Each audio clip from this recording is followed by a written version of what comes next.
아,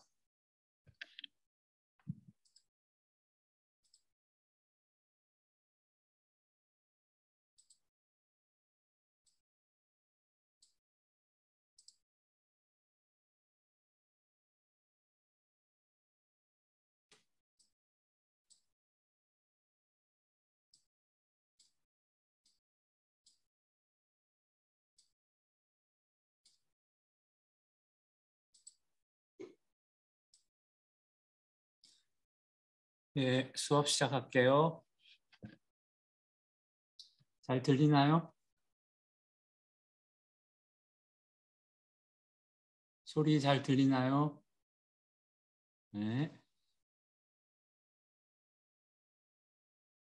자, 미적분 2 수업을 시작을 하겠습니다. 오늘 할 곳은 16.6 Parametric Surface와 그다음에 뭐 면적 이렇게 되어 있는데 요 16.6이 이제 마지막 섹션이에요. 근데 이제 내용이 조금 많아서 오늘 한 반 정도 하고 그 다음 시간에 반 정도 할 건데 그러면 두 번에 걸쳐서 하게 될 텐데 그러면 다음 주 월요일까지 해야 되죠? 근데 여러분들 시험이 아마 다음 주 금요일이에요. 그렇죠? 다음 주 금요일이에요. 그래서 월요일 날 수업하고 뭐 또 금요일 날 시험 보려고 그러면 조금 공부할 시간이 부족할 것 같아서 오늘 수업은 실시간으로 진행을 하고 그 나머지 부분은 제가 오늘 내일 중으로 그 나머지 부분은 녹화를 해가지고 올릴게요. 그러니까 그거를 올린 거를 좀 일찍 여러분들이 보면은 낫겠죠?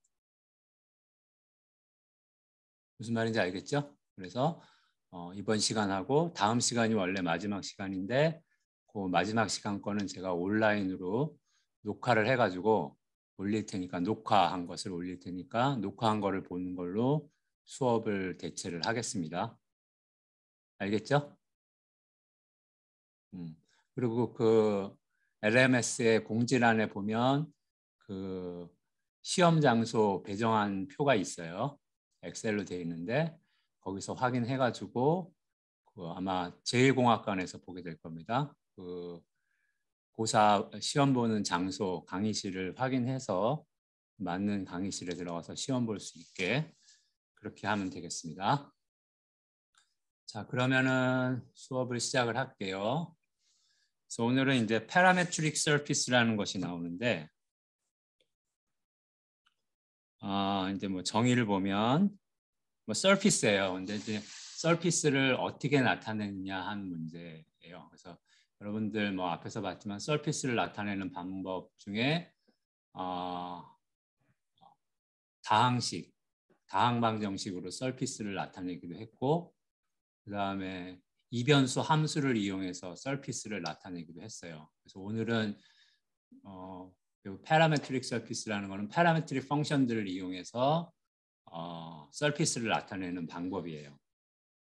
알겠죠? 그래서 surface를 나타내는 방법은 뭐 다항방정식을 이용하는 거, 여러분들 뭐 quadratic surface라는 부분에서 봤을 거예요.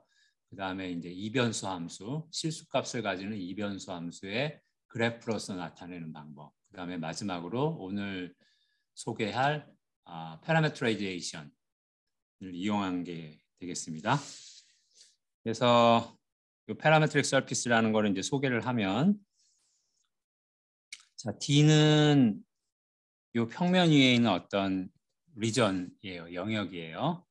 그리고 이 D를 정의구역으로 해서 3차원 공간으로 가는 일종의 벡터 펑션을 생각을 할 겁니다. R이 있어요. 이건 벡터 펑션이라고 생각하면 돼요.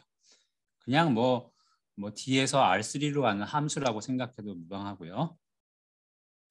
그러면 이제 이 D가 평면 위에 있으니까 D 위에 있는 점은 좌표를 가질 거 아니에요? 2차원 좌표를 갖겠죠. 그래서 예를 들어서 여기 점이 하나 있다 그러면 좌표가 UV 이렇게 주어질 거예요.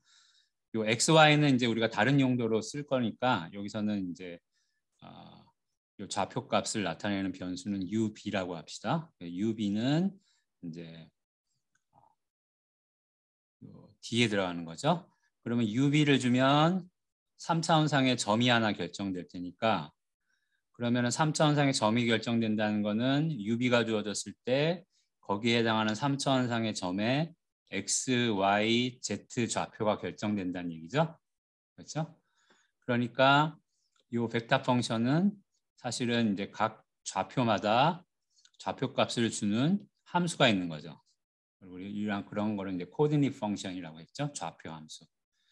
그래서 이것은 이제 입력이 UB 변수 두 개니까 각각의 좌표 함수를 x, y, g라고 썼는데 그거 역시도 변수 두 개를 가지는 실수값을 가지는 함수가 되겠죠. 그렇죠? 그래서 패러메트릭 서피스라는 거는 요 벡터 펑션의 이미지에 해당하는 점들을 다 모아놓은 거예요. 그러니까 이렇게 쓸 수 있겠죠. 또는 그냥 R 대신에 이 좌표를 써주는 것도 방법이겠죠. 이렇게. 그리고 UB는 D에 들어가는 점이에요. 그러니까 뭐 이제 그림으로 보면은 여기 영역이 하나 있고 각 영역의 점마다 거기 이 R에 의해서 주어지는 3차원상의 점이 있는 거죠. 그렇죠? 그래서 이 점들을 다 모아놓으면 하나의 공면을 이룬다. 이거죠. 2차원 물건이니까 원래. 그래서 이런 거를 이제 패러메트릭 서피스라고 얘기를 해요. 그리고 이건 이 패러메트릭 서피스를 나타내는 벡터 펑션을 R이라고 부른 거고, 그 다음에 이제 이거를 또 이렇게 볼 수도 있죠. 매개 변수 방정식이라고 해서 여기 위에 있는 점들은 서피스 위에 있는 점들의 x 값은 요 x 좌표를 주는 좌표 함수, y 좌표는 y 값을 주는 좌표 함수, 뭐 이런 식으로 쓸 수도 있겠죠. 그래서 벡터 펑션을 써서 이렇게 나타낼 수도 있고, 이 패러메트릭 이퀘이션이라는 걸 이렇게 써서 서피스를 나타낼 수도 있는 거예요. 그래서 이렇게 나타내진 함수를 공면을 패러메트릭 서피스, 우리말로는 이제 매개 변수 공면 이렇게 부르면 되겠죠. 예를 한번 볼게요.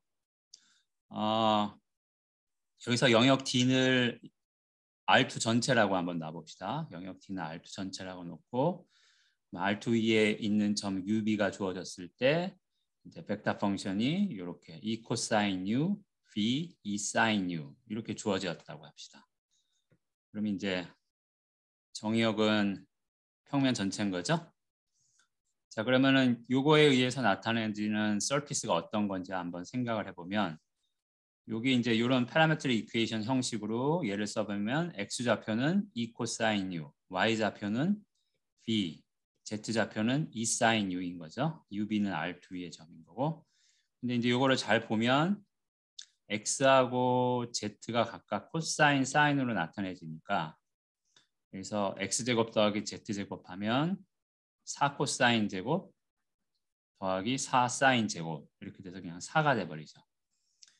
결국 그 다음에 이제 y는 어떻게 돼요? y는 값에 제약이 없죠. b가 우리가 여기서 R2 위에서 b를 취하는 거기 때문에 b는 모든 실수값을 다 가질 수 있잖아요. 그렇죠? 그러니까 이 y 좌표에는 제한이 없는 거예요. 즉 이 공면 위에 있는 점의 좌표를 x, y, g라고 했을 때 걔네들이 만족해야 되는 거는 딱 요 식인 거죠. y 좌표는 실수 전체인 거. 이렇게 생각하면 얘는 x지 평면상에서 생각하면 얘네들은 그냥 원이잖아요. 반지름이 2인. 그렇죠? 그리고 y 값은 제약이 없으니까 우리가 x, g를 이렇게 바라보면은 얘네들이 이루는 게 그냥 이런 원이 돼야 돼요. 그 원이 이제 y 좌표에는 제약이 없으니까 모든 y 좌표에 대해서 원이 다 있는 거죠.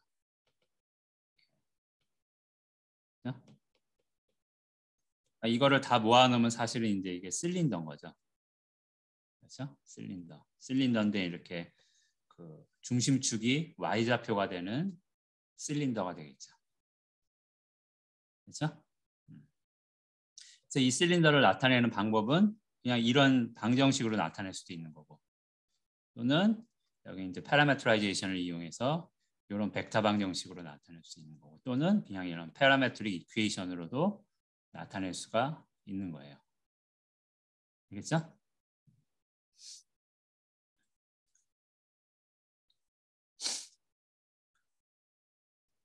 자, 여기까지 질문 있어요? 자, 그래서 오늘은 좀 이 파라메트릭 저기 서피스들의 이해를 좀 많이 볼 거예요. 그러니까 한번 많이들 봐두세요. 뭐 플레인 3차원 공간 안에 있는 평면도 이 파라메트라이제이션을 이용해서 나타낼 수가 있어요. 그래서 보면 자, 여기 평면이 하나 있는데 여기 어떤 점 P0를 지나가고 그 다음에 이제 그 벡터 AB가 있는데 벡터 AB를 포함해요. 그러니까 점 P0를 지나가고 벡터 AB를 포함하는 그런 평면을 생각을 해봅시다. 그러니까 그림으로 생각하면 점 P0가 있을 거고요. 그다음에 이제 벡터 AB를 포함하는 거니까 뭐 벡터 A, 벡터 A, 벡터 B 이렇게 있는 거죠. 빈칸에 그리면 점이 하나 있고 벡터 A, 벡터 B를 포함하는 평면인 거죠. 그리고 이제 이 벡터 B0의 위치 요점 P0의 위치 벡터를 R0라고 그럽시다. 그러니까 R0는 벡터인데 이거의 좌표가 P0의 좌표가 되는 거예요. 그렇죠? 그러면 이제 요 평면 위에 이렇게 있는 거예요. P0, A, B. 그럼 이 평면 위에 임의의 점이 하나 있다 그럽시다. 이걸 P라고 하면 얘는 가만 보면 어떻게 얻어질 수 있어요? 요 A 방향으로 이렇게 선을 놓고 B 방향으로 이렇게 선을 놔서 적당히 평행사변형을 잡으면 그러면은 여기 좀 더 크게 그려야 되구나. 여기다 다시 그릴게요. 이미 그려져 있는 그림이라 좀 보기가 안 좋으니까 새로 그려보면 P0가 있고 A가 있고 B가 이렇게 있다 그럽시다. 그래서 이 벡터 이 평면 위에 임의의 점 P가 있다. 그러면은 이거는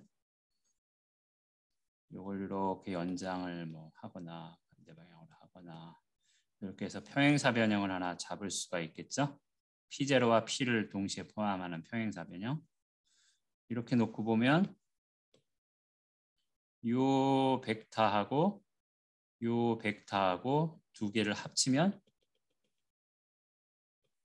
P0로부터 P를 향하는 벡터가 얻어지겠죠. 그렇죠?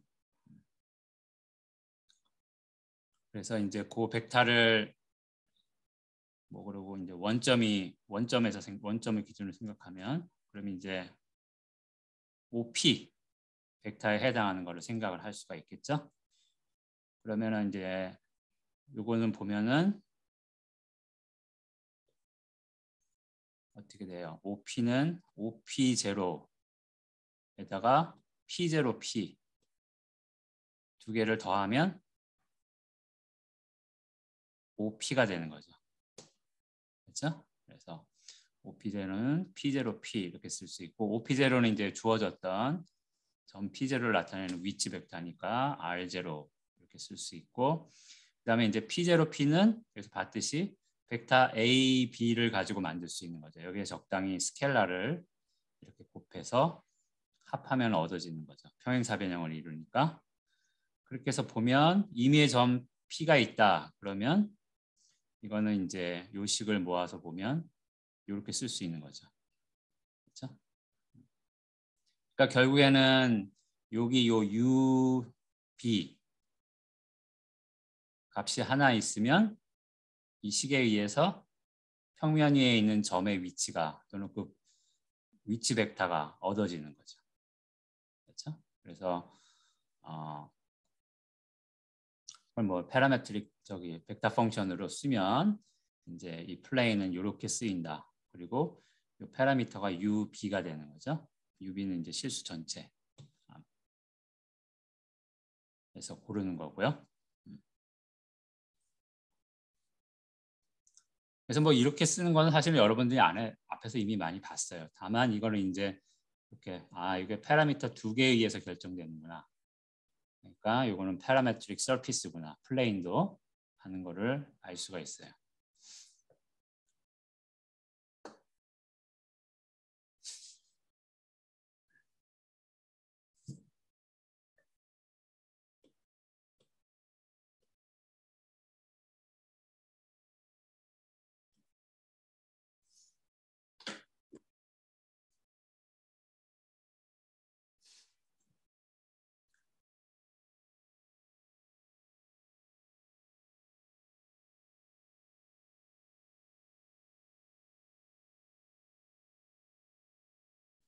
자, 그러면 그 다음 걸 한번 볼까요? 넘어가도 될까요? 시간이 필요한 사람은 손 드세요. 괜찮아? 이번에는 9를 한번 파라메트릭 이퀘이션으로 나타내 볼까요? 9, sphere. 그러니까 뭐 이게 만족하는 방정식은 이거죠, 그렇죠? 반지름이 A고 중심이 원점인 3차원 공간 안에 있는 9를 생각을 하는 겁니다. 근데 요거는 우리가 앞에서 배웠던 그 스피리컬 코디네이트를 이용하면은 나타낼 수가 있어요. 그거를 가만 생각해 보면 스피리컬 코디네이트라는 게 이렇게 쓰이죠. 그렇죠? 이렇게. 그러니까 이제 이게 사실은 9 위에 있는 점을 나타낼 때 딱 좋아요. 요 9 반지름이 A인 9 위에 점 P가 있다 그러면 일단은 원점에서 그 점까지 연결하는 선분을 생각을 하고 그래서 그 선분하고 Z축의 양의 방향 양의 부분에서 이루는 각도를 P라 그럽시다. 그렇죠? 그다음에 이제 점 P에서 XY 평면 위로 수선의 발을 이렇게 내리고요.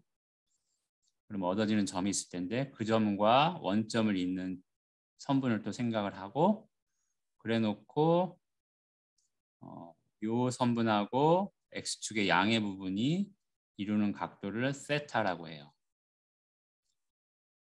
그러면 어떻게 돼요? 요 각도 P하고 세타만 있으면 P가 나타내지는 거죠. 그렇죠?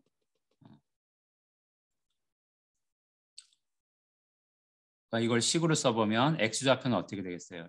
요 점의 좌표는 일단 요 점에 그래서 요거의 길이는 요게 반지름이 A니까 요게 A인 거죠. 그렇죠? 요게 길이가 A가 되고 그러면은 이제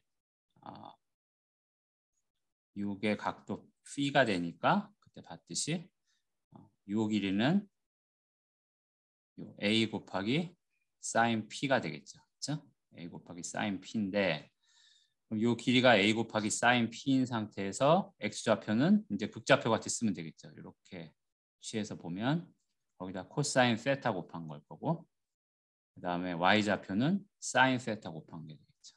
그렇죠? 그 다음에 이제 Z좌표는 그냥 여기 이렇게 해서 수직이라고 생각하면 Z좌표 값은 A에다가 코사인 phi 곱하면 되겠죠. 그래서 이렇게.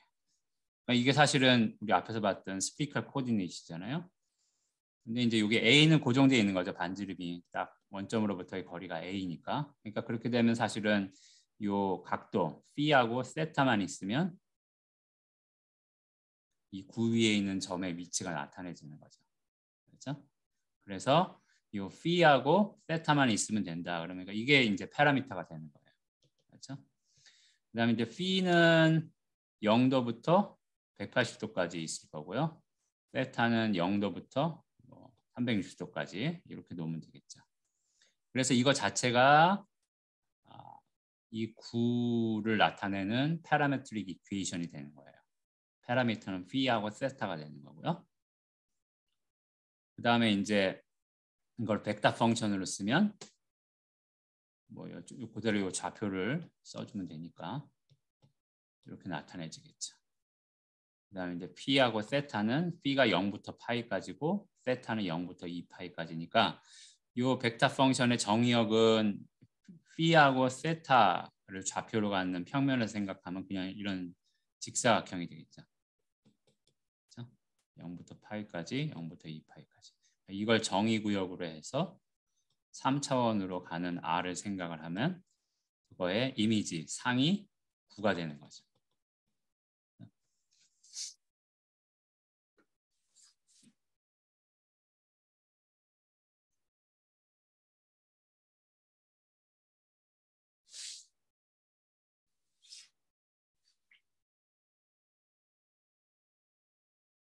그렇죠?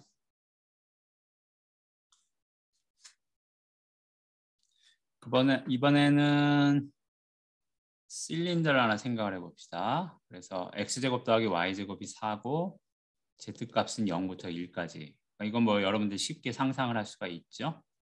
그러니까 xy 두 개만 보면 원을 이루니까 xy 평면상에서 원을 이루는 거죠. 그렇죠? 그래서 원을 이루는데 그 원이 모든 z값에 대해서 다 있는 거니까 z가 0부터 1까지 변해가면서 원이 계속 이렇게 있는 거죠. 그렇죠? 그래서 이거는 밑면이 이런 원이 되고 그 다음에 이제 높이가 1이 되는 그런 실린더가 되겠죠. 자, 이거를 이제 파라메트릭 이퀘이션을 얻어보면 요 식을 보면 x제곱 더하기 y제곱이 4니까 우리가 xy를 이렇게 놓으면 되겠죠. 그렇죠? 이 코사인 세타, 이 사인 세타 이렇게 놓고 z값은 그냥 다른 식이 필요 없죠. 그냥 z가 0부터 1까지 변해주면 되니까. 그래서 이렇게 쓸 수 있고요. z는 0부터 1까지고 여기 세타는 하나 빼먹었다. 세타는 0부터 2파이까지면 되겠죠. 이렇게 놓고 보면 사실은 요 위에 있는 점을 나타내기 위해서 필요한 정보는 세타하고 z만 있으면 되는 거죠. 그렇죠? 그래서 이게 두 개가 파라미터가 되는 거예요. 그래서 이걸 벡터 펑션으로 쓰면 이제 여기 세타 g 이게 파라미터가 되고 x, y, z 좌표는 이렇게 적어주면 되겠죠. 세타 z는 세타가 0부터 2파이, z는 0부터 1이니까 정의구역은 세타 z를 좌표로 해서 보면 이런 사각형이 또 되는 거죠. 직사각형. 여기서 R로 보내면 이런 실린더가 이 펑션의 이미지가 되는 거죠. 상이 되는 거죠. 그래서 여기 제가 선을 하나 그어봤는데 예를 들어서 이렇게 수직으로 이 정의구역에서 이렇게 수직으로 되어 있는 선을 생각을 해봅시다. 요거는 세타 값이 고정되어 있고 z 값만 0에서 1로 바뀐 거죠. 세타 값이 고정되어 있으니까 어떻게 돼요? 여기 원에서 생각하면 세타가 딱 고정되어 있는 거죠. 그러니까 요 점, 그렇죠? 그 다음에 이제 z 값은 0에서 1까지 다 있어요. 그러니까 이렇게 되겠죠. 그래서 이런 수직선을 생각하면 그거의 이미지는 이 실린더 상에서 이렇게 나타내겠죠. 반대로 z값을 고정을 해요. z값을 고정을 하고 세타가 0부터 2파이까지 변하면 z값이 고정되어 있으니까 여기 해당하는 어떤 z값에 해당하는 높이가 이렇게 있겠죠. 그 다음에 세타가 0부터 2파이까지니까 그냥 원 전체를 하나 이루면 되는 거죠. 그래서 이런 원이 되는 거죠. 그래서 이렇게 거가면서 그림을 그려보면 원이 그냥 이렇게 계속 있는 거죠. 반대로 이렇게 수직선을 거가면서 이미지가 어떻게 되는가를 보면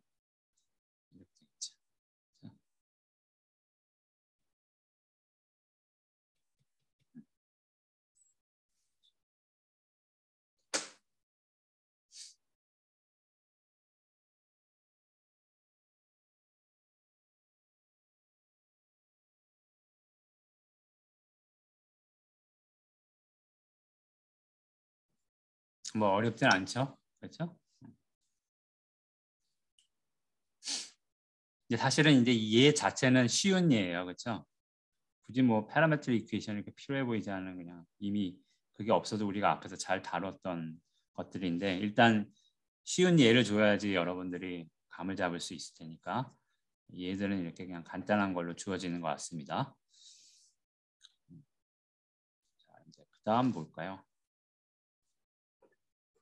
이번에는 요 일립틱 패라볼로이드 있죠? 일립틱 패라볼로이드. z 이퀄 x제곱 더하기 y제곱이니까 이게 어떻게 생겼어요? 이렇게 생겼던 거죠? 그렇죠? 요거 xy가 원점에서 멀어지면 z값이 커지는 거잖아요. z값이 0 이상이니까 우리 봤던 이런 거울 같이 생긴 거죠. 자, 이거는 어떻게 나타내면 좋을까? 이것도 근데 이거 의외로 간단해요. 얘는 가만 보면 그냥 x, y가 있으면 z 값이 결정되죠. 그렇죠? 그러니까 그냥 x 좌표는 x 그대로 쓰고 y 좌표는 y 그대로 쓰고 z만 x, y를 이용해서 써주면 되잖아요. 이렇게 되면 얘는 그냥 변수 두 개, 파라미터 두 가지, x, y가 파라미터가 되는 거죠. 그렇죠? 이렇게 쓸 수 있죠. 그러니까 우리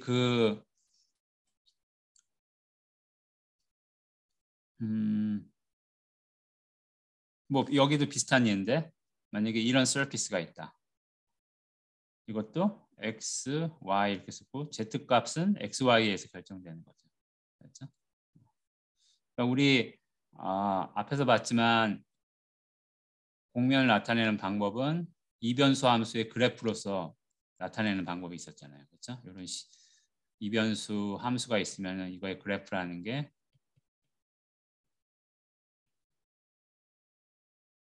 이렇게 되는 거죠. 그래서 x, y는 이 함수의 정의역이 되는 거고요.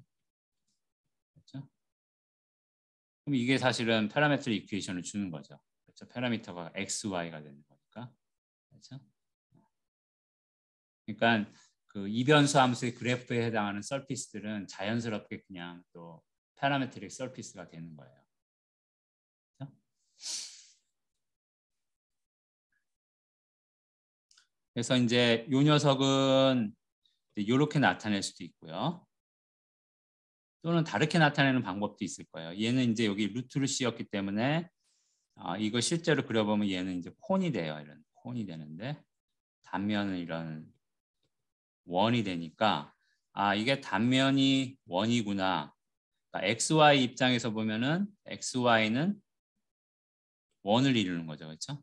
Z값이 하나 딱 정해지면 XY들은 원을 이루고 있잖아요. 그렇죠? 그러니까 이렇게 볼 수도 있죠. X는 R 코사인 세타, Y는 R 사인 세타. 이게 Z값이 커지면 커질수록 R이 반지름이 커지는 거죠. 그렇죠? 그래서 X는 R 코사인 세타, Y는 R 사인 세타. 그다음에 이제 Z는 이거를 이렇게 쓰면 Z값은 ER이 되겠죠. 그렇죠? 그러니까 Z는 ER. 그리고 이제 이거는 원 전체가 하나씩 나와야 되니까 이 세타는 0부터 2파이까지고 이거는 Z값이 0보다 크거나 같으면 되는 거죠. 그렇죠? 그러니까 이게 0보다 Z가 0보다 크거나 같아야 되니까 R만 0보다 크거나 같으면 되겠죠. 그렇죠? 그렇게 해서 이렇게도 나타낼 수 있어요. 그러면 이 경우에는 이제 파라미터가 R하고 세타가 되는 거죠. 그렇죠? 파라미터가 R하고 세타. 벡터 펑션을 쓰면 이렇게 쓸 수 있는 거고 정의역은 R은 이제 0 이상이면 되니까 R 부분이 이렇게 될 거고 세타는 0부터 2파이까지니까 이렇게 되는 거죠. 그러니까 만약에 이 정의역을 R과 세타를 축으로 하는 걸로 나타내면 R은 세타는 0부터 2파이까지 R은 그냥 0보다 크면 되니까 이 오른쪽에 이렇게 무한한 영역이 이 벡터 펑션의 정의역이 되는 거죠. 그렇죠? 쭉 이렇게 나가면 얘도 이제 쭉 이렇게 한없이 다 가는 거죠.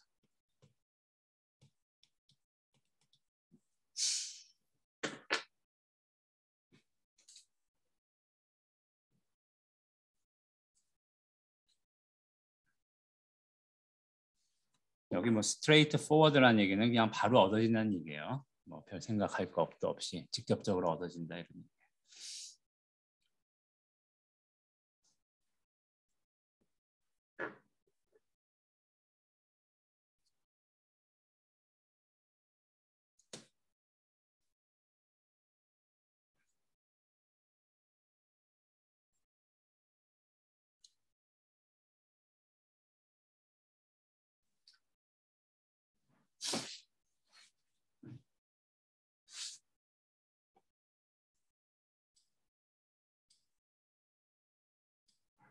그래서 뭐 동일한 서피스이긴 하지만 이거의 파라메트릭 이퀘이션은 뭐 여러 가지가 될 수가 있죠. 하나만 있는 게 아니고.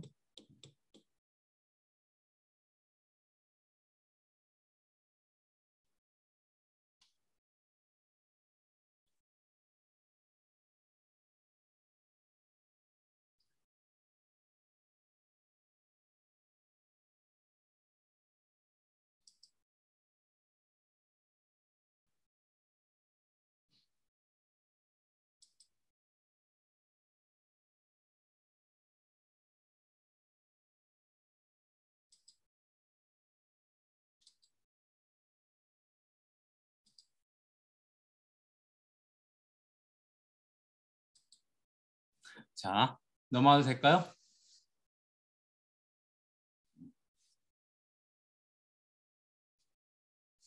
이번에는 회전체를 한번 생각을 해봅시다. Surface of Revolution. 회전체. 우리가 이제 회전체에 대해서 뭐 여러분들 1학기 때도 봤을 거고 2학기 때도 본 것 같은데 기억이 안 나네. 네. 그러니까 뭐 저기 이제 회전체는 우리가 간단히 뭐 이런 식으로 나타내죠. 이제 XY 평면상에 함수의 곡선이 하나 이렇게 있다. 일변수 함수죠. y equal fx라는 일변수 함수에 의해서 나타내지는 곡선이 있어요. 뭐 x 값은 이렇게 제한이 돼 있다 그럽시다. 제한 안 돼 있을 수도 있지만 a부터 b까지라고.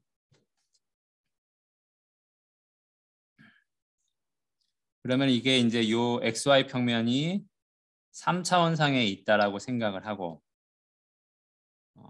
요거를 x축을 중심으로 해서 요 y equal fx에 의한 곡선을 회전시키는 거죠. 그래서 회전을 시켜요. 회전을 시키면 뭐 이런 물체가 나오겠죠. 오른쪽에 그린 것 같이. 이게 y equal fx인 거죠. 그래서 이런 거를 이제 회전체, surface of revolution이라고 하는 거죠. 그래서 곡선을 어떤 직선을 축으로 해가지고 회전시켰을 때 그 자취에 해당하는 물건, 곡면, 그걸 이제 surface of revolution이라고 하는데 이거에 이제 파라메트릭 이퀘이션 한번 생각을 해보자고요. 그러면 여기 이미 내가 그림을 좀 그려놔서 그런데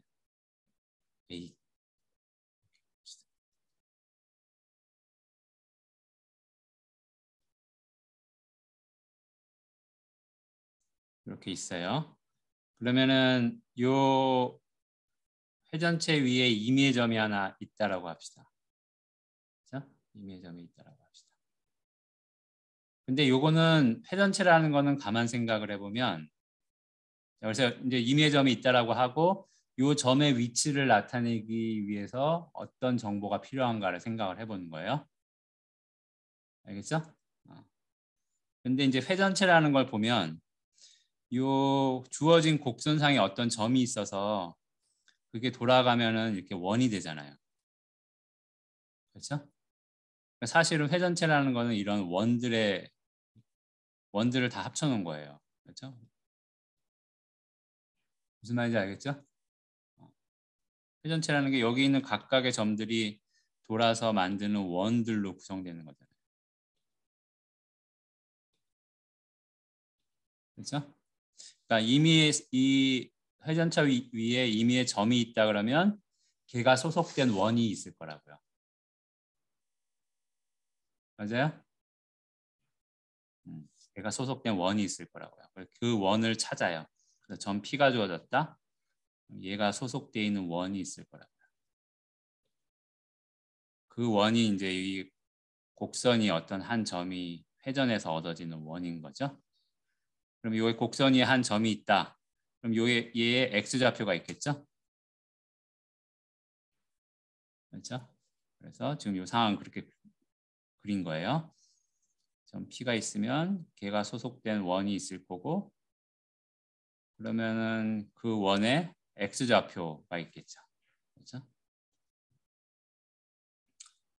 그러니까 이 x값만 있으면은 어떻게 돼요? 거꾸로 그 점이 속한 원이 얻어지는 거죠. 맞죠?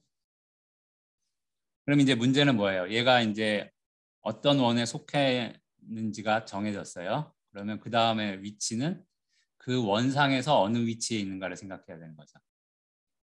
그렇죠? 그래서 이 원을 우리가 이제 이렇게 놓고 보면 이 원은 지금 보면 YZ 좌표 YZ 평면상에서 나타내지는 원인 거죠. 그렇죠? YZ를 놓고 보면 그 원이 있을 거고 점 P가 이렇게 있겠죠. 그러면 이제 Y축을 기준으로 해가지고 Y축의 양의 부분으로부터 해서 이 각도 세타를 재요. 그렇죠? 세타. 그 다음에 이제 이 원은 우리가 위치는 나오는데 이 X값에 의해서 반지름은 어떻게 될까요? X가 있으면은 이렇게 돼서 이렇게 회전한 거니까 이 원의 반지름 값은 이 X에 대해서 fx가 반지름인 거잖아요. 그렇죠? 그러면 이제 우리가 필요한 정보를 다 얻은 거예요. 그렇죠? x 값이 있으면 원이 나오고 그 원의 반지름은 요 x에 대한 함수 값이 되는 거고 그러면 그 원상에서 점의 위치는 요 각도 세타가 있으면 되는 거고 결국 필요한 정보는 뭐예요? 이 P의 위치를 나타내기 위해서 필요한 정보는 x하고 세타만 있으면 나오는 거죠. 그렇죠? 그래서 이 점의 x, y, z 좌표를 이 x와 세타를 이용해서 나타내주면 끝나는 거예요. 근데 이제 이 점의 x 좌표는 그냥 뭐 여기 모든 원이 다 원 전체 원에 있는 모든 점들이 다 동일한 x 좌표 값을 가지니까 x는 x. 그다음에 y, z 값은 여기서 이게 반지름이 fx잖아요. 그리고 여기 세타를 줬으니까 y 값은 이렇게 생각하면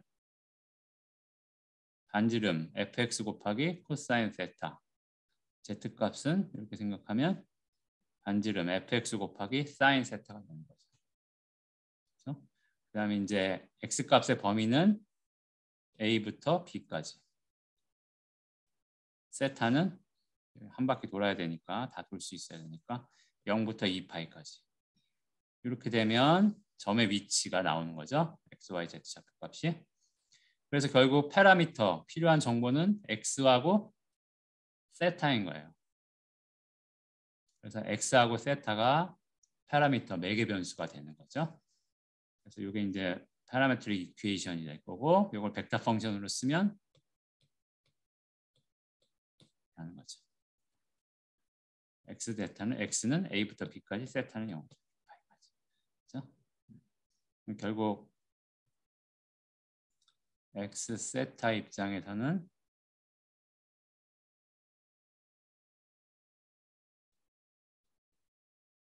요 사각형, 직사각형이 요 벡터 펑션 아래 정의역이 되는 거죠.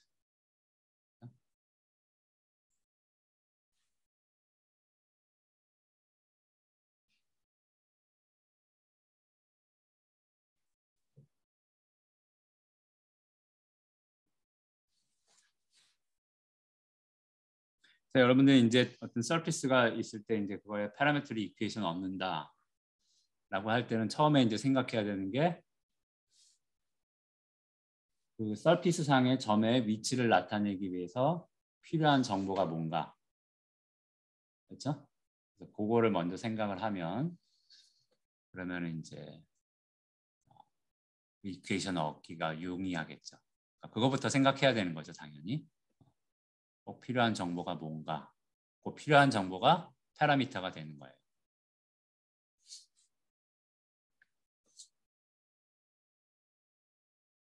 예를 들어서 자, 여기 회전체가 있는데 이거를 주는 곡선은 y 콜 sin x. x 값은 0부터 2파 있고 x축을 중심으로 회전했다 그럽시다. y 콜 sin x는 이제 이렇게 되겠죠? 그다음에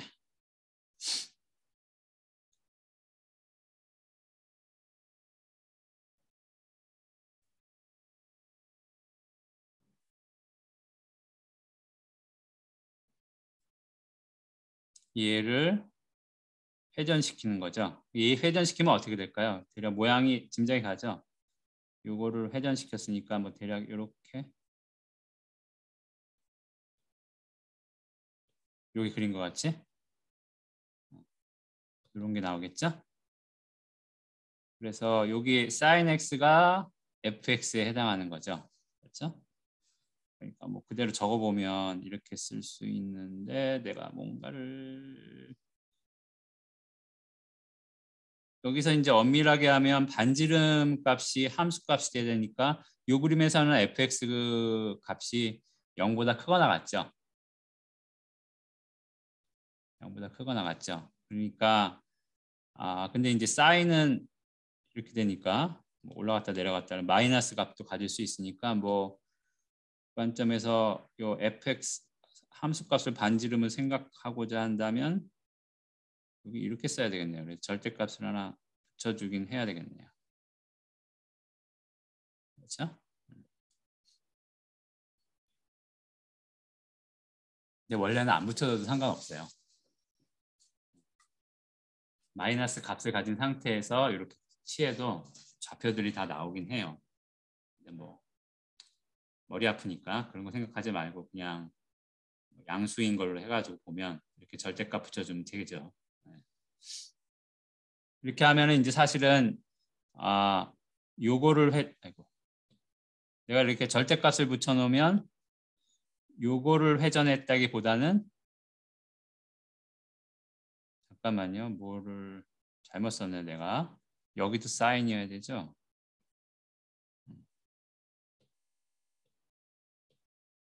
여기도 사인. 그렇죠? 여기도 사인이어야 되겠죠. 이제 절대값을 붙여놓으면은 얘를 회전했다기보다는 정확히 얘기하면 얘를 회전한 거죠. 절대값 붙였으니까. 그렇죠? 근데 가만 생각해보면 얘를 회전한 거나 얘를 회전한 거나 마찬가지겠죠. 그렇죠? 왜냐하면 여기서 이렇게 x값 기준으로 보면 요 길이나 마찬가지니까. 그렇지? 뭐 같은 자취 위에 있잖아. 그렇죠? 그래서 요 점을 회전시켜도 원이고 요 점을 회전시켜도 같은 원이니까 상관은 없는데 이제 어쨌든 엄밀하게 얘기하면 절대값 붙여놓으면 얘를 회전한 거죠. 이렇게. 그렇죠? 뭐 상관없어요.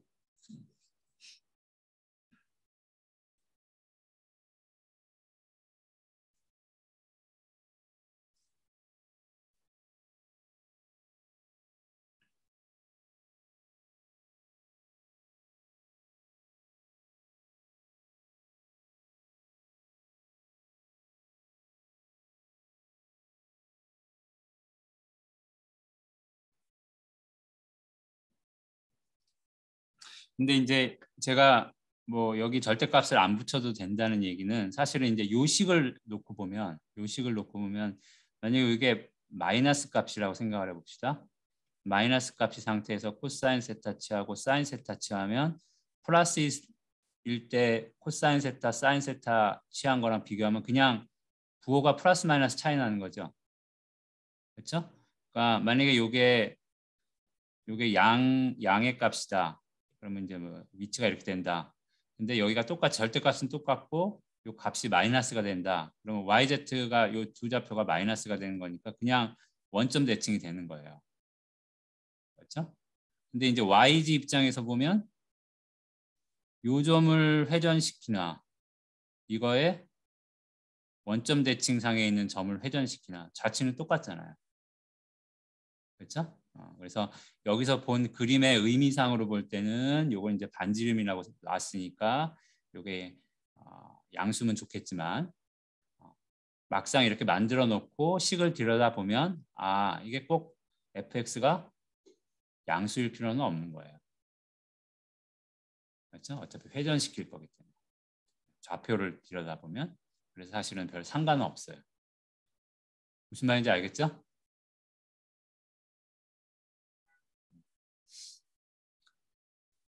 그래서 여기 절대값 붙여도 되고 안 붙여도 되고 뭐 실제 뭐 계산할 때는 안 붙이는 게 더 편하겠죠? 자,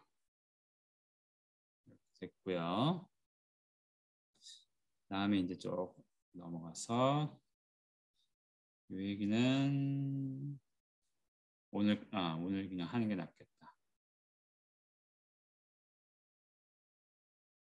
자, 그러면 이제 우리가 대략 여러분들이 이제 파라메트릭 서피스가 뭔지 감을 잡았을 텐데, 그러면 좀 일반적인 얘기를 좀 해봅시다. 여기 이제 파라메트릭 서피스 S가 있어요.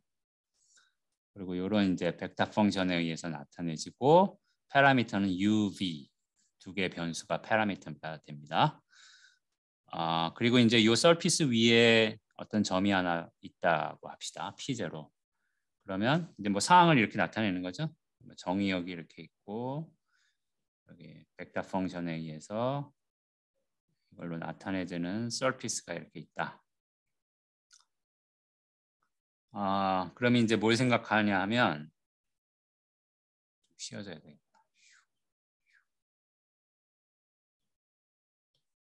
그러면 이 P0에서의 이 공면에 대한 탄젠트 플레인을 생각하려고 하는 거예요.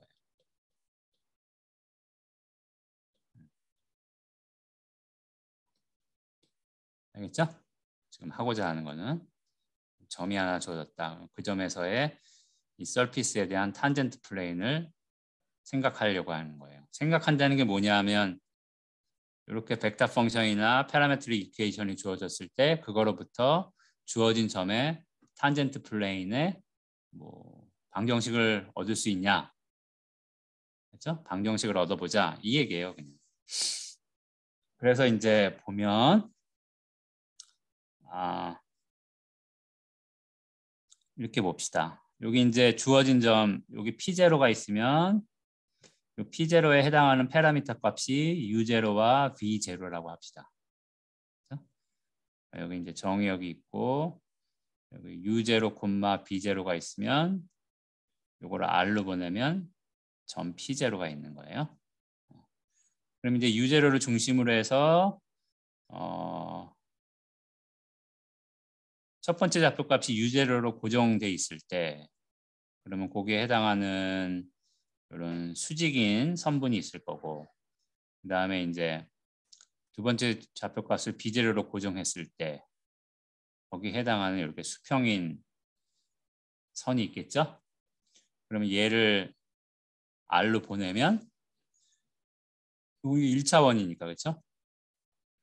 그러니까 이 식에서 예를 들면 이거 같으면 앞에 U0가 고정되어 있는 거예요. 그러면 사실은 얘는 파라미터 B에 의해서만 결정되는 거죠. 그러니까 이거는 곡선이죠. 그렇죠? 일종의 파라메트릭 커브가 되는 거죠. 그렇죠? 매개 변수 곡선. 거기에 해당하는 곡선이 이렇게 하나 있을 거고요.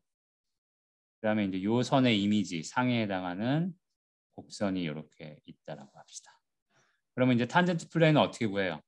우리 앞에서 봤지만 여기서 탄젠트 플레인이라는 거는 요 점에서 요 곡선에 대한 탄젠트 벡터, 요 점에서 요 곡선에 대한 빨간 곡선에 대한 탄젠트 벡터가 있을 텐데 점 P0를 포함하면서 이 두 개의 탄젠트 벡터를 포함하는 평면이 탄젠트 플레인이라고 했죠?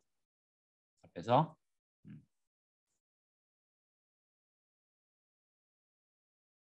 했어요. 안 물어볼게. 했어요. 단정적으로. 기억나 나는 얘기한 거. 그러니까 이제 이 P0와 이 벡터 두 개를 포함하는 평면이 탄젠트 플레인이 될 테니까 이거에 이제 식을 얻으면 되겠죠. 그렇죠? 근데 이제 평면의 평면의 뭐야?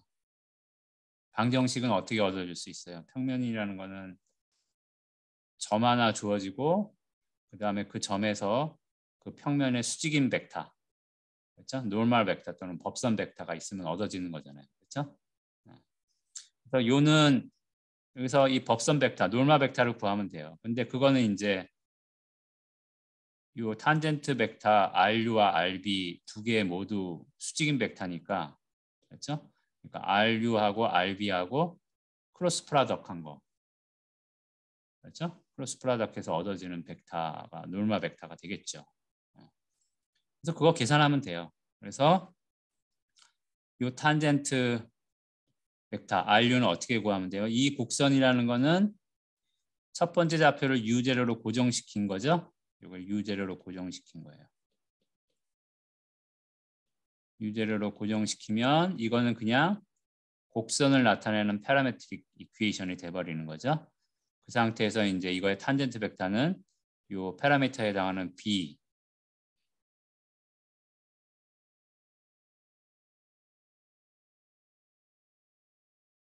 그리고 미분하면 되는 거고, 그렇죠? 잠깐만요. 내가 이거를 거꾸로 썼네.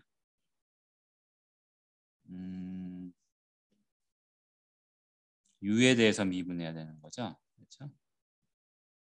저거 바뀌었죠. 요거는 U 값이 고정되어 있는 거니까, 그렇죠? U 값이 고정되어 있으니까 이 곡선은 B를 파라미터로 갖는 곡선이니까 미분 탄젠트 벡터 얻으려면 B에 대해서 미분해야 되겠죠, 그렇죠? 그래서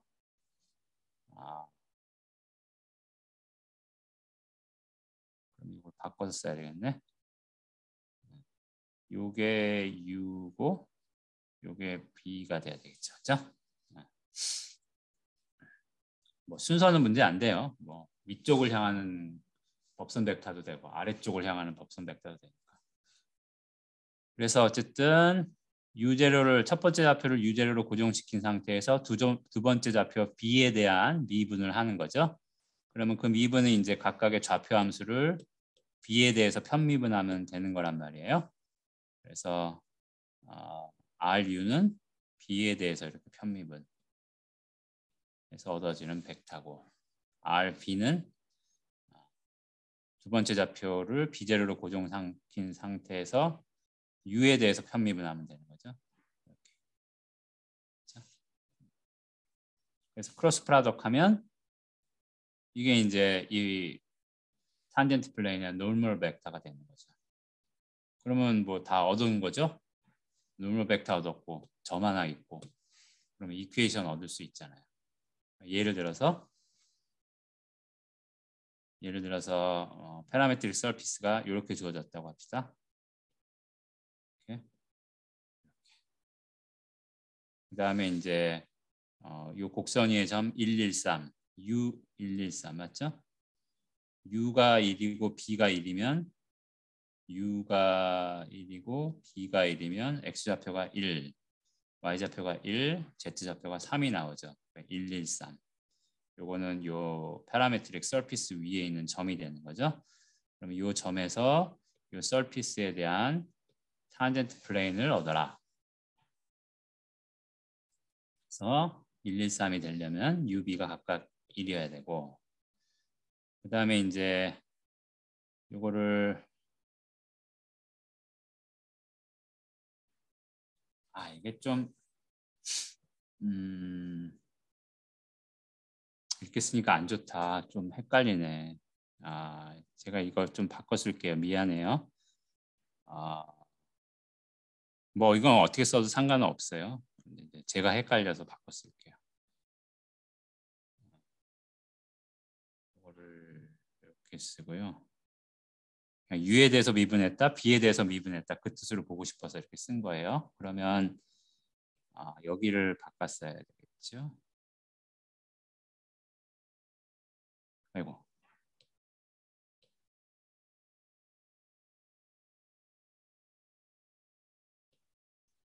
FP 이걸 U라 그래야 돼. 그렇죠?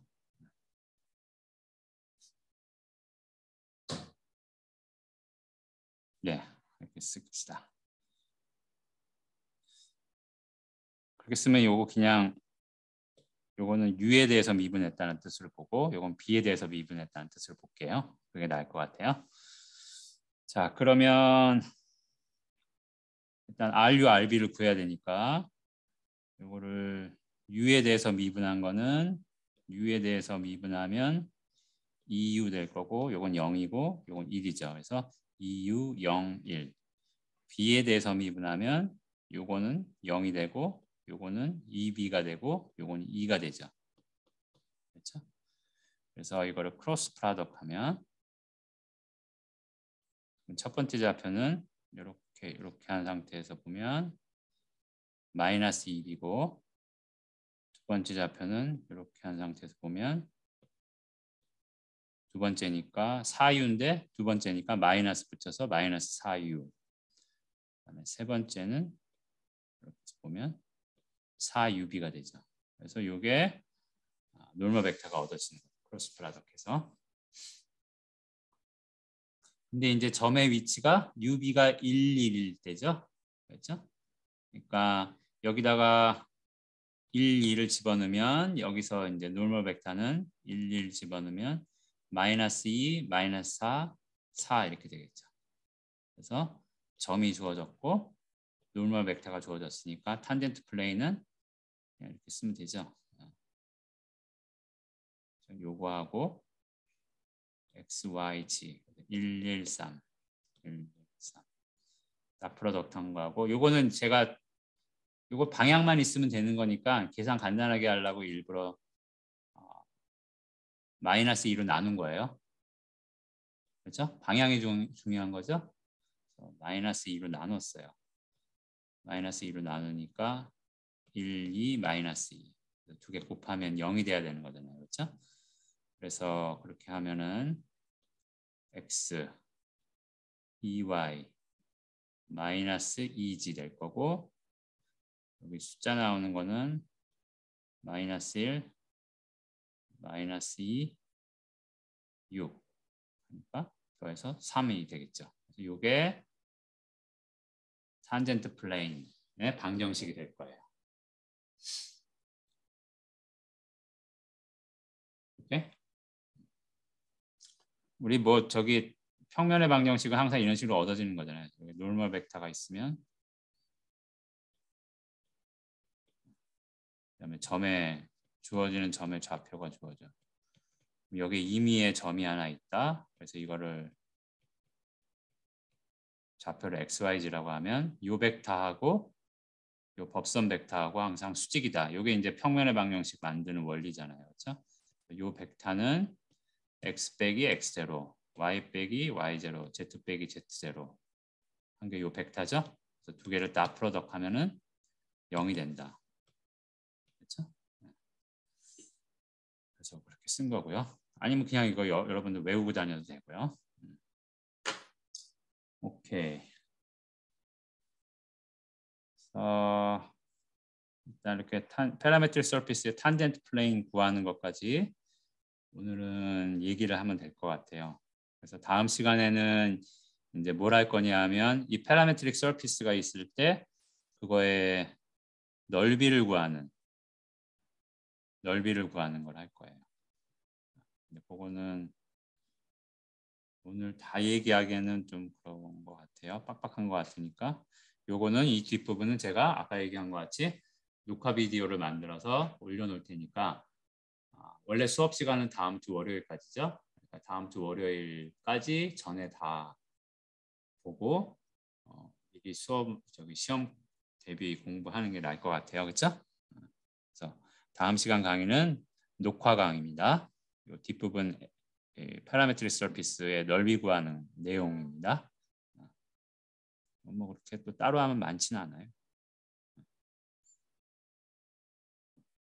한 가지 재미있는 거는 이걸 배우고 나면 여러분 토러스라는 거 알죠? 이렇게 도넛 같이 생긴 거. 토러스라는 말 들어봤어요? 토러스.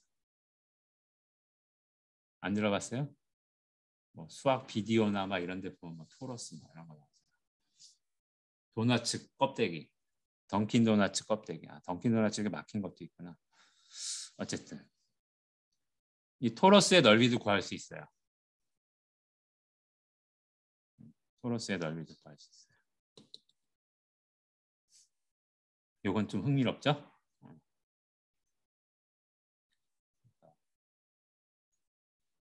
이렇게 합시다.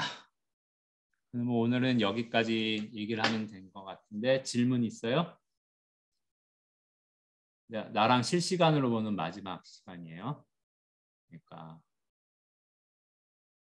질문이나 뭐 또 아니면 수업 전반에 대해서 궁금한 거나 뭐 물어볼 게 있나요?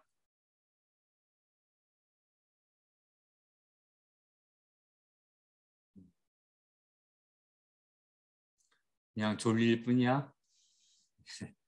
아이고, 졸린 얼굴 보기도 힘들다. 동우는 오늘 좀 쌩쌩하네, 얼굴이 그래도. 저번 시간에는 막 심히 피곤한 것 같더니. 그래서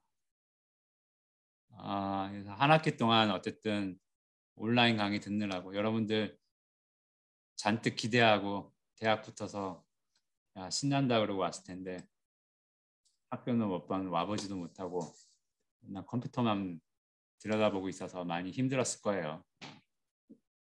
저도 힘들어요. 이렇게 컴퓨터만 보고 있으니까. 예전에는 강의하는 게 좀 귀찮았는데 왜냐하면 사실 교수님들이 주로 하는 일이 연구잖아요. 그렇죠? 그래서 사실 요즘은 이제 대학에서 교수님들이 연구 쪽에 더 시간도 많이 쓰고 그게 이제 그 교수님한테도 더 중요한 일이 되어버려서 어느 때는 강의하기 막 귀찮고 막 그랬는데 한 작년부터 해가지고 한 2년 이렇게 지내고 나니까 좀 반성이 많이 돼요. 연구도 좋지만 역시 교수는 학생이 있어야 되는구나. 맨날 화면만 보면서 하니까 여러분들 얼굴 보면서 수업하는 게 얼마나 좋았던 건지 이제 늦게야 좀 깨달은 것 같아요. 그래서 그런 것도 있고 어쨌든 뭐 사는 게 마음대로 안 돼요. 그렇죠? 자기 나름대로는 계획도 짜고 뭐 여러 가지 생각도 하지만 막상 살아보면 세상 일이 내가 어떻게 하는 거랑 상관없이 정해져 버리고 흘러가는 것들이 많기 때문에 마음대로 안 되는 게 인생이에요. 아마 여러분들 이제 거의 심각하게 처음 느끼는 걸 수도 있어요. 이번에 코로나 온 게. 근데 이제 또 상황은 그대로 받아들일 수밖에 없는 것 같아요. 그 상황을 불평한다고 뭐가 바뀌는 게 아니니까. 근데 이제 거꾸로 그런 생각은 좀 해봤어요. 여러분들 특히 전산과니까 뭐 앞으로 어떤 뭐 교육의 모습이 많이 바뀔 거다 미래에 여러 가지 기술이 발전하고 그러니까 많이 바뀔 거다. 그리고 실제 그런 것들을 이제 우리가 인터넷에서 많이 찾아볼 수가 있는데 여러분들은 이제 사실은 이 온라인 교육의 폐해를 뼈저리게 느낀 사람들일 거예요. 그러니까 폐해라 그래서 안 좋은 의미가 아니고 이게 이제 이런 온라인 교육이라는 게 이루어지려면 어떤 것들이 중요하다. 유저 입장에서 몸소 다 겪어본 사람들이니까 오히려 앞으로 그런 온라인 교육의 변화에 있어서 여러분들이 기여할 수 있는 게 오히려 더 많이 있을 수 있을 것 같아요. 이미 나이 든 사람들은 그냥 이미 오프라인으로 쭉 지내야 왔기 때문에 그냥 온라인 교육이라는 게 그냥 버겁고 귀찮고 어쩔 수 없이 해야 되는 그런 거지만 여러분들은 이제 몸소 겪었기 때문에 어떤 점이 좋아지고 어떤 식의 어떤 브레이크스루가 필요한지 이런 것들을 오히려 더 잘 알고 뭔가 해낼 수 있는 그런 세대일 수도 있어요. 여러분들이 첫 세대니까 거의. 그렇죠? 특히 여러분들도 전산과니까 더 관련이 많이 되잖아. 그런 쪽으로 한번 고민해보고 생각을 해보면 오히려 또 여러분들 세대의 새로운 여러분들 세대의 소명이자 기회가 될 수도 있겠다 하는 생각이 들어요. 그러니까 앞에 다가와 있는 여기 이미 벌어진 상황을 너무 이렇게 비관적이거나 갑갑하게만 생각하지 말고 이게 어떻게 나한테 기회가 될까? 아니면 내가 어떻게 기여를 할 수 있을까? 이런 쪽으로 좀 생각하고 노력을 해보면 좋겠다 싶습니다. 예, 그냥 뭐 쓸데없는 말 같으면 잊어버리세요. 자, 그래서 한 학기 동안 수고들 많이 했고 카메라 고장난 것 같습니다. 이혜진. 알았어요. 이 단원 과제는 언제 내야 되나요?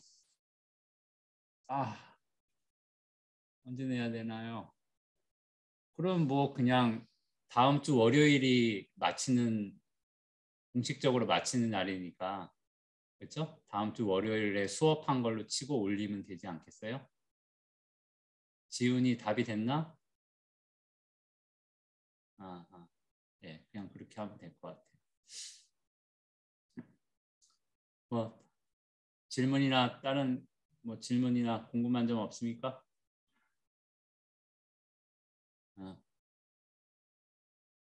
예, 그러면은 수고들 많이 했고, 난 뭐 수학과 교수라 여러분들 앞으로 볼 일은 거의 없을 것 같긴 하지만, 여러분들 어쨌든 요즘 시대에 뭐 소프트웨어 공학과 아주 좋은 학과 잘 들어왔어요. 열심히들 하고 또 본인만 잘 먹고 잘 살지 말고 다른 사람한테 좀 도움이 되는 그런